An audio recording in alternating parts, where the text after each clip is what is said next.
Welcome back to another week of This Week in Hollywood by Hollywood Run. Hope you've all had a good week. Lovely Easter as well. I know I've had enough chocolate for probably all of you out there because it was breakfast. I didn't do lunch. It was very good. I did breakfast, I did dinner, I did snacks. By snacks, I mean, you know, those big bunnies.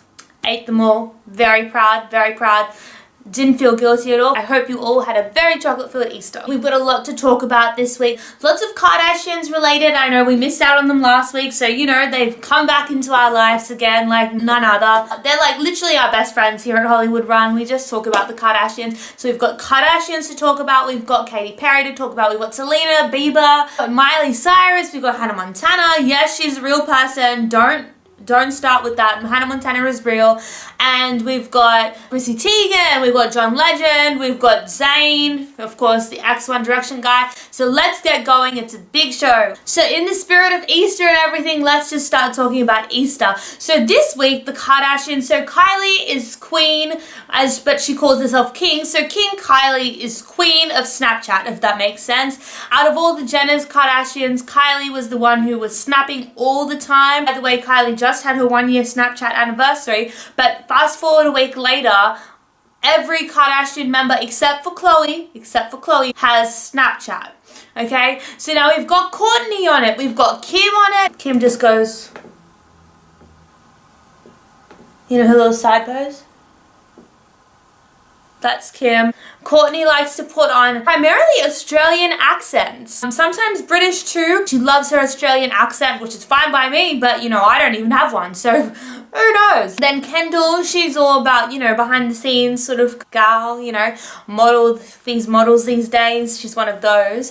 And who else is left? So you've got Khloe, who appears in a lot of Snapchats, mind you, and she's just funny, you know. Khloe needs Snapchat. Now, she said the other day, I got her app, and she said on her app that she does in fact have an account, but she has not made it public yet because she doesn't even know how to use it properly, and she just enjoys watching other people's Snapchats, which is fine because who doesn't? Because when you're the Kardashians, and it's not like you know what your sisters are up to anyway, so why not just download Snapchat for that reason? But nonetheless, why are we talking about Snapchat? So this week, Kourtney got on Snapchat with Scott, and Scott made the announcement, we're getting back together. Kourtney was quick to say no.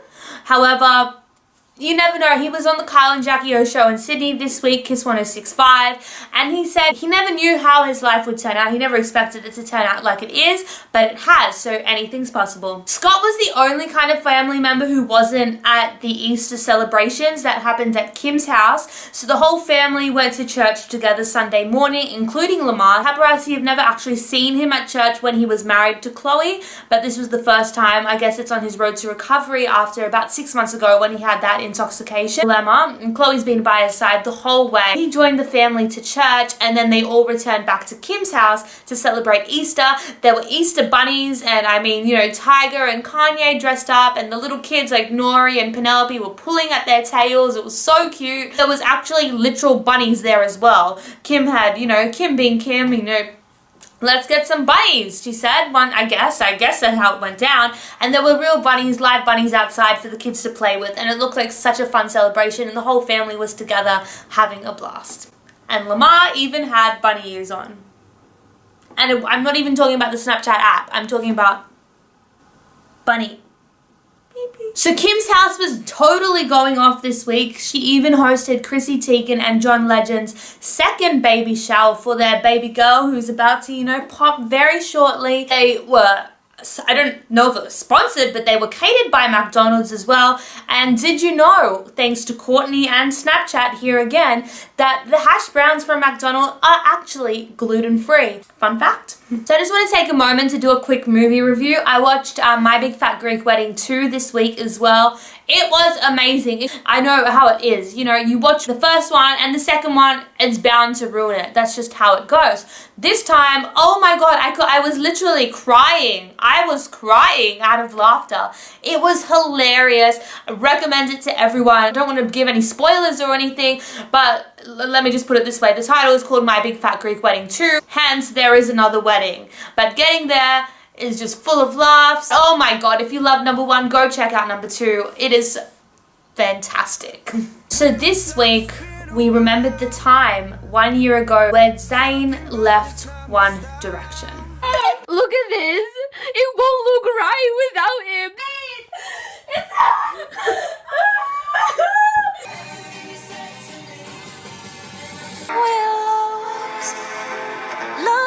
I wish I was dead. Honestly, what am I supposed to do? I don't know what it just doesn't make sense. I feel like I'm going through the first stage of depression. Well, guess I'm not a fan of One Direction anymore. I love you, Zayn. I love you. I remember that day as if it was yesterday. I was genuinely upset. To be honest, Zayn was probably my least favorite out of the band. But when he decided to leave, my God, like I legitimately sad. I was actually upset and teary. Who would have thought that I cared that much? But I really did. And I could definitely see an effect. I could see the lead up of him leaving. He had a concert in Sydney a few weeks before he decided to leave. And you could definitely see he wasn't all there. He wasn't really into it. It was sad. And you could tell he was going to leave anytime soon. But when he actually made the announcement, I was devastated. So what do you do 1 year on when everyone thinks that you're just going to drop off? But he kind of left by saying he wanted his own private time as a 22-year-old. But then I guess he kind of came back in the spotlight pretty soon. He broke up with his then fiancée Perry Edwards from Little Mix. He's now with Gigi Hadid. Things are looking up for him because on What Do You Do on the 1 year anniversary, you release a new album. So Zayn released Mind of Mine. Mind of Mind? Mind of Mind. Mind of Mine. Mind of Mine. What a tongue twister this week. And his new music is incredible. Of course, we've heard Pillow Talk, we've heard before. He is just on fire, he's rocking it, and we wish him all the best because he is doing so well. Unfortunately, apparently he doesn't have that many connections left with his ex-bandmates, saying that reached out to all of them, never got a reply, except for Liam. So hopefully that all mends, and hopefully I'm sure they're gonna come back from that hiatus that they call it. I hope it's not a break forever because like I need 1D in my life. I need them, and yeah, it's all about me. If I need them, then they need to come back. But I'm sure in 20 years time when, you know, they have all drifted apart and, you know, I hope they come back together and do a 1D reunion tour when I'm like 50, 30, 40. Okay, whatever, I'm 22. So in 20 years I'll be 44. That's just dumb. I will be 44. What? 42. Wow. I think I need a calculator to add 20. That's ridiculous. Anyway, when I'm 42, I hope that there's a big tour and we can, you know, my friends and I can just party and remember the times when we were young and we listened to 1D and those were our babies.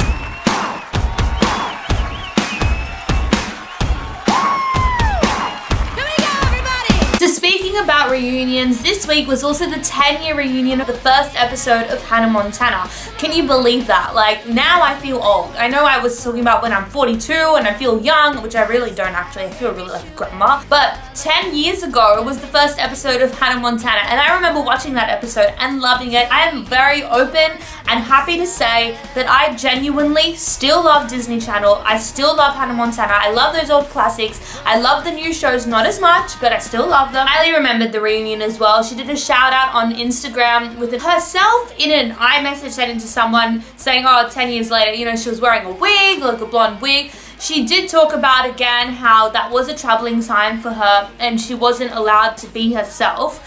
Which herself is what we see now as Miley Cyrus. And we already knew about that, so that was no surprise. She did some bit of harsh words. I chopped Hannah Montana into tiny pieces and buried her in my backyard. That's a bit dramatic, but, you know, that's how she feels. And she said that the day before, her, Mitchell Musso, who played Oliver, and Lee, who's played by Emily Osment, they had a little phone chat and they all wished each other and congratulated each other. They're all on talking terms still, they're all lovely, they're still all friends, which is lovely. They made some good television. And yes, again, my heart broke. I know, it's a pretty emotional heart these days. When Hannah Montana took her wig off that final time and she was like, I'm Miley Stewart. That was the end of an era. That was the end of an era. I actually even had, when I was 16, a Disney Channel themed birthday party and I was Hannah Montana. I had my wig, I had my outfit, And back in those days, Hannah Montana was Hannah Montana. There was no Miley Stewart. Everyone just knew there was Hannah Montana. So yes, she's a real person. I don't care what you say, she's real. You can't take her away from me. Never. So now, before I start mourning about the loss of both Zayn, which we, got back, and Hannah Montana, which we got Miley Cyrus from, so I really shouldn't be upset, let's do a 60-second roundup of the little news that happened this week in Hollywood. Let's start the clock. Are the Biebs and Selena back on yet again? This week actually marked the 4-year anniversary of the first time the two split. This week he posted a throwback of kissing Selena, captioned it with a hashtag mood. Selena liked it. Was later seen in the week attending his Purpose tour, but I don't know if that's a rumor or it's just because he has good music, so fair enough if she was attending. I would too. Hopefully it's back on, but hopefully they don't break up again because I love the two together. Things with Orlando Bloom and Katy Perry are heating up again. The two were seen at Disneyland this week on a little secret date on Monday with a lot of PDA holding hands, a lot of kissing on rides and being all cute and stuff. Hopefully that's a cute little thing that's gonna happen and they're gonna come out in the open and be all official real soon. And speaking about Miley Cyrus, Hannah Montana, guess who's the new judge on The Voice? Does that mean that Gwen will have to leave? It probably does, considering they only usually have one female judge on the panel, but don't worry, season 11 is when she's gonna take the red chair and take it all on. Hashtag Miley Cyrus takeover. And that is your 60-second roundup. So I hope you've enjoyed this week. If you have any comments, questions, anything, just leave them below. Until then, like, subscribe. Yeah, I'm gonna say it again, I don't know where the buttons are, they're down somewhere. Like, subscribe, have a lovely week, and I'll see you next time. Bye!